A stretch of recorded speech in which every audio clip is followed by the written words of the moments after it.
Hello po, magandang gabi po. Ako po si Ramil Kaharian. Tuturo po sa inyo ngayon ang Adobe Flash CS6 na ngayon no, ang gamit na nila ay Adobe Animate CC. Siya po yung pinaambago, may nadagdag na pictures, madami po. Gusto ko po yung nagamitin nyo, pero tuturo ko po yung basic dito sa Adobe Flash CS6 kasi dito po nagmula yung mga idea doon. Ngayon po, type ko po ay, ito po siya, Adobe Flash Professional CS6. Oops, sorry. Adobe Flash Professional CS6. Okay po. Ito po yung anyang loading picture.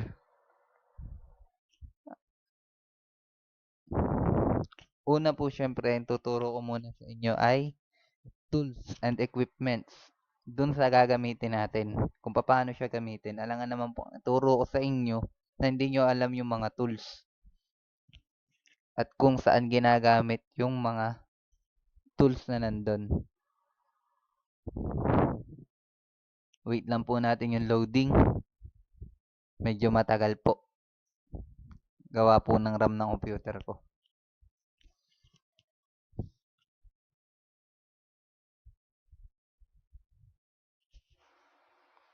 Dito po, hindi ko po isa-suggest na gamitin as pang gawa po ng mobile app system. Ang sasuggest ko po sa inyo ay Android Studio. Dito po, mobile game or mobile app development po ang tuturo dito. Ngayon, tapos na po yung loading. Ito na po yung welcome screen niya na FL means Flash, Adobe Flash Professional CS6. Ngayon po sa welcome screen, makikita nyo po itong template. Ito po yung mga different template na pwede nyong gamitin. Advertising, airport Android, animation, banners, media, playback, presentations. Ngayon po, hindi ko na po i-discuss isa-isa to. Kasi po, ang gagamitin lang po naman natin ay ito po. Itong airport Android.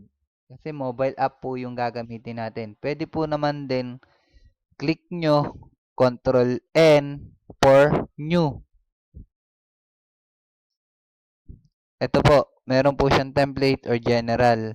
Sa general po makikita nyo, ActionScript 3.0, ActionScript 2.0, Air, ibig sabihin po niyan sa desktop app po yung bibuild. Air for Android to po yung gagamitin natin. Air for iOS, mobile din po to, na iOS nga lang po yung platform. Cancel ko lang o. Ngayon po, nakita nyo na ho yung different projects. Sa susunod pong tutorial, ituturo ko naman po kung papaano yung tools, kung papaano gamitin yung tools at mag-o-open na rin po ako ng Airport Android project para po may introduction na tayo na gagawa ho talaga ng simple but incredible na palabas. Thank you po. See you for the next tutorial.